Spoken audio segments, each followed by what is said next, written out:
If you want to get a balanced perspective about history, race, and culture in America, check out some videos by Thomas Sowell.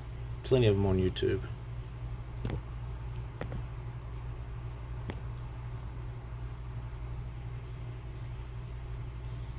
When my research assistant and her husband took my wife and me to dinner at a Chinese restaurant, I was impressed when I heard her for the first time speak Chinese as she ordered food.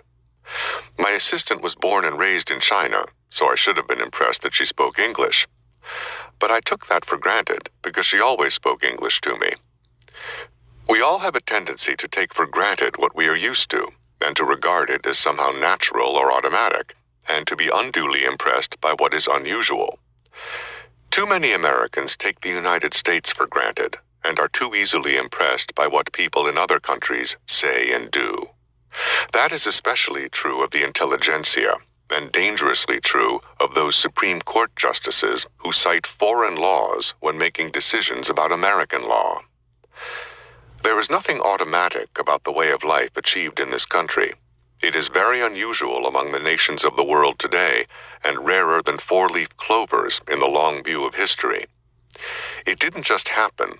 People made it happen, and they and those who came after them paid a price in blood and treasure to create and preserve this nation that we now take for granted. More important, this country's survival is not automatic. What we do will determine that. Too many Americans today are not only unconcerned about what it will take to preserve this country, but are busy dismantling the things that make it America.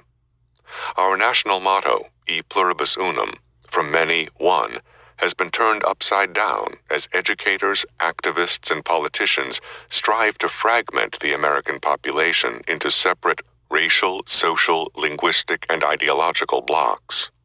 Some are gung-ho for generic change, without the slightest concern that the change might be for the worse, even in a world where most nations that are different are also worse off. Most are worse off economically, and many are much worse off in terms of despotism, corruption, and bloodshed. History is full of nations and even whole civilizations that have fallen from the heights to destitution and disintegration. The Roman Empire is a classic example, but the great Chinese dynasties, the Ottoman Empire, and many others have met the same fate.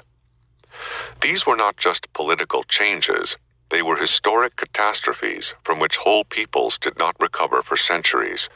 It has been estimated that it was 1,000 years before Europeans again achieved as high a standard of living as they had in Roman times. The Dark Ages were called dark for a reason. Today, whole classes of people get their jollies and puff themselves up by denigrating and denouncing American society. Such people are a major influence in our media, in our educational system, and among all sorts of vocal activists. Nothing illustrates their power to distort reality like the way they seize upon slavery to denounce American society. Slavery was cancerous, but does anybody regard cancer in the United States as an evil peculiar to American society? It is a worldwide affliction, and so was slavery. Both the enslavers and the enslaved have included people on every inhabited continent, people of every race, color, and creed. More Europeans were enslaved and taken to North Africa by Barbary coast pirates alone than there were African slaves taken to the United States and to the colonies from which it was formed.